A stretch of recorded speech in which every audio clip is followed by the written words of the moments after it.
Hello, मैं हूँ Rashmi. Nagpur news at nation next में आपका स्वागत है। नजर डालते हैं दिन भर की सुर्खियों पर। विदर्भ में हो रही लगातार बारिश ने प्राय सभी 11 जिलों में तबाही मचाई हुई है। राज्य की उपराजधानी नागपुर के निचले इलाकों में पानी से बड़ी संख्या में कई परिवार प्रभावित हुए हैं और उनकी तकलीफें बढ़ी है। लेकिन सोमवार 8 अगस्त को शहर के बीचों बीच रामदासपेट इलाके में यूनिवर्सिटी लाइब्रेरी के पास कैनल रोड पर बनी पुलिया का कुछ भाग बह जाने से प्रशासन और नागरिकों की परेशानी बढ़ गई। लोगों की सेफ्टी को ध्यान में रखते हुए कैनल रोड की ओर जाने वाली सड़क पर ट्रैफिक रोक दी गई है। भारी बारिश के कारण नाले में पानी के तेज बहाव में वाटर सप्लाई का पाइपलाइन भी बह गया। इसके कारण धर्मपेट, गिरिपेट, गोरेपेट, रामदासपेट, काचीपुरा, महाराज बाग और सेंट्रल बाजार रोड में पीने के पानी की दिक्कत हुई है। मंडे के अर्ली मॉर्निंग 30 मीटर लंबा और 100 mm चौड़ा पाइपलाइन बह जाने से काफी परेशानी हुई है। एनएमसी और ओसीडब्ल्यू ने सेंट्रल मॉल के पास पीने के पानी के पाइपलाइन का वाल्व इसलिए बंद कर दिया है कि शुद्ध पानी नाले में यूं ही न बह जाए। पाइपलाइन की मरम्मत होने तक इन इलाकों के निवासियों को पीने के पानी की किल्लत झेलनी पड़ सकती है। इसी तरह लोकमत चौक पर सड़क का एक हिस्सा धंस जाने से भी लोगों में अफरा तफरी मच गई। शहर के व्यस्त इलाके में सड़क धंस जाने से लोगों में अचानक भगदड़ मच गई और ट्रैफिक जाम हो गई। आनन फानन में एनएमसी और ट्रैफिक पुलिस के अधिकारी वहां पहुंचे और उस जगह पर बैरिकेड्स लगाकर पब्लिक को उधर जाने से रोका और उन्होंने स्थिति को नियंत्रित किया। संयोगवश किसी प्रकार की जनहानि नहीं हुई।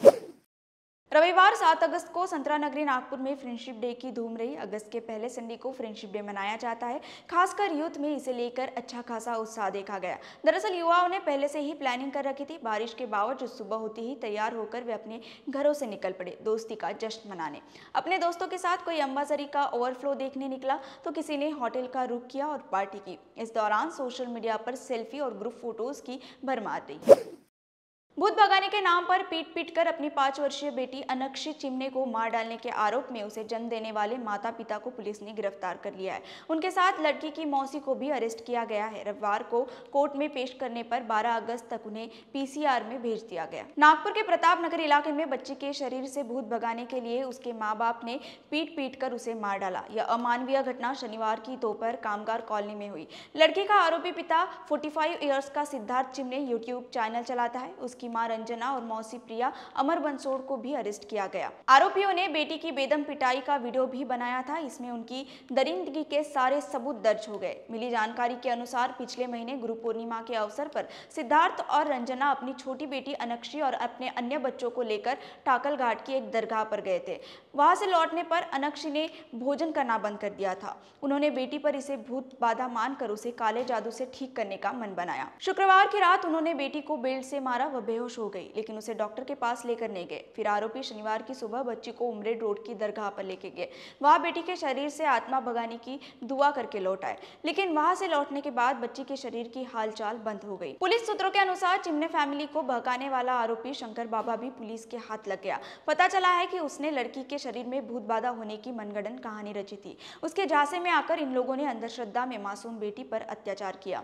शनिवार की दोपहर आरोपी बच्ची को लेकर मेडिकल हॉस्पिटल पहुंचे। बच्ची के शरीर पर जख्म देखकर डॉक्टर को शक हुआ। पूछताछ करने पर आरोपियों ने उन्हें भूत भगाने वाला वीडियो डॉक्टर को दिखाया। इससे डॉक्टर भी दंग रह गए, जिसके बाद आरोपी भाग गए। अस्पताल से भागते देखकर गार्ड ने मोबाइल फोन से उनकी गाड़ी के फोटो निकाले। गाड़ी नंबर से आरोपी धरे गए। किशोरों और युवाओं ने आजकल फटाफट कल्चर में सारे शौक पूरे करने के लिए जाने अनजाने में अपराध भी कर डालते हैं। नागपुर के वाठोड़ा इलाके में 17 वर्षीय एक नाबालिग उसके सौतेले पिता का एटीएम कार्ड, नकदी रकम और गाड़ी लेकर लापता हो गया है।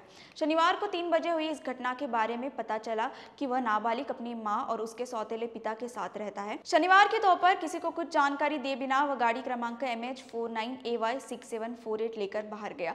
तब से घर नहीं लौटा है। घर में जांच करने पर पता चला कि पिता का एटीएम कार्ड और जेब में रखे 1600 रुपए गायब है। खोज करने पर नाबालिग को अज्ञात आरोपी द्वारा झांसा देकर साथ लेकर जाने की बात पता चली। वाठोड़ा पुलिस ने अज्ञात आरोपी के खिलाफ अपहरण का मामला दर्ज किया है। स्कूल वैन में क्षमता से अधिक बच्चों को ले जा रहे ड्राइवर ने सोमवार 8 अगस्त को 18 छात्रों की जान खतरे में डाल दी। संयोगवश बच्चे बच गए, लेकिन 4 घायल हो गए। सोमवार की सुबह 8 बजे पोद्दार स्कूल के बच्चों को तेजी से ले जा रहे वैन के ड्राइवर का स्टीयरिंग पर से कंट्रोल छूट जाने से वैन बेसा घोघरे रोड के किनारे नाले में गिर गई। राहगीरों ने बच्चों को वैन से निकालने में मदद की। ड्राइवर के खिलाफ कैपेसिटी के अधिक बच्चों को ले जाने और फास्ट ड्राइविंग का मामला पुलिस ने दर्ज किया है। अक्सर यह देखने में आता है कि स्कूल के छात्रों को लाने ले जाने के लिए इस्तेमाल किए जा रहे वाहन क्षमता से अधिक सवारी ढोते हैं और बेवजह रैश ड्राइविंग कर बच्चों की जान जोखिम में डालते हैं। वो तो गनीमत रही कि आज कोई बड़ा हादसा होने से रह गया। प्रधानमंत्री आवास योजना के तहत नागपुर इंप्रूवमेंट ट्रस्ट ने 78 फ्लैट्स ट्रांसजेंडर को देना तय किया है। एनआईटी काफी पहले से ट्रांसजेंडर को किफायती आवास मुहैया कराने की पहल कर रहा था। इसी क्रम में कलमनाथ चिखली देवस्थान परिसर में तैयार इमारत की एक पूरी विंग ट्रांसजेंडर समुदाय के लोगों को वितरित की जाएगी। राज्य समाज कल्याण विभाग की इस इनिशिएटिव को सफलता मिलती दिख रही है। नागपुर सुधार प्रन्यास के अनुसार सोशल वेलफेयर डिपार्टमेंट सहित PMKY अंतर्गत ये फ्लैट सब्सिडाइज होंगे। दोनों सब्सिडी का उपयोग कर उन्हें ये आवास उपलब्ध कराए जाएंगे। ट्रांसजेंडर समुदाय में प्राय समाज में अलग स्थान पर आवास की मांग रहती है। इसी वजह से शुरू में इस योजना को उनसे अच्छा प्रतिसाद नहीं मिल रहा था, लेकिन उनकी मांग और पसंद को ध्यान में रखते हुए एनआईटी ने चिखली देवस्थान परिसर में तैयार आवास योजना की इमारत में एक विंग उन्हें देने की पहल की। इसके बाद आवेदन आने लगे। अब तक उन्हें करीब 50 आवेदन प्राप्त हुए। ये फ्लैट 300 स्क्वायर फुट में होंगे। प्रोटीन के नाम पर हानिकारक स्टेरॉइड इंजेक्शन और टैबलेट बेचने का मामला सामने आया है। इस संबंध में पुलिस ने 2,80,000 रुपए का माल जब्त कर एक व्यक्ति को अरेस्ट भी किया है। आरोपी नागपुर की कश्मीरी गली के साई अपार्टमेंट निवासी 28 वर्षीय हर्षपाल गुरपाल सिंह वट्टा बताया गया है। पुलिस ने 2,80,000 रुपए की दवाई और मोबाइल फोन सहित 3,20,000 रुपए का माल जब्त किया है, जिनमें वर्कआउट करने वाले युवक अपनी मसल्स बनाने के लिए प्रोटीन्स और न्यूट्रिशियस पाउडर का सेवन करते हैं। शहर में कई दुकानें जहां विशेष तौर पर जिम करने वालों के लिए ये सब बेचे जाते हैं। हर्षपाल भी प्रोटीन्स एंड न्यूट्रिएंट्स प्रीमियम नामक दुकान चलाता है। डीसीपी जोन 3 गजानन राजमानी के क्राइम इंटेलिजेंस यूनिट को जानकारी मिली कि प्रोटीन की आड़ में स्टेरॉइड इंजेक्शन और टैबलेट भी बेचता है। खबर के आधार पर पुलिस दस्ते ने फूड इंस्पेक्टर शहनाज ताजी के साथ मिलकर उसके घर पर छापा मारा। तलाशी के दौरान बड़े पैमाने पर माल बरामद हुआ। हर्षपाल ने बताया कि उसने सारी दवाई इंदौर के एक व्यापारी से खरीदी है। ताजी ने पुलिस को बताया कि इसके उपयोग से शरीर पर विपरीत परिणाम होता है। फिलहाल इतना ही। कल फिर मिलेंगे नई बुलेटिन के साथ। तब तक देखते रहिए nation next. Nation next news hub for new India.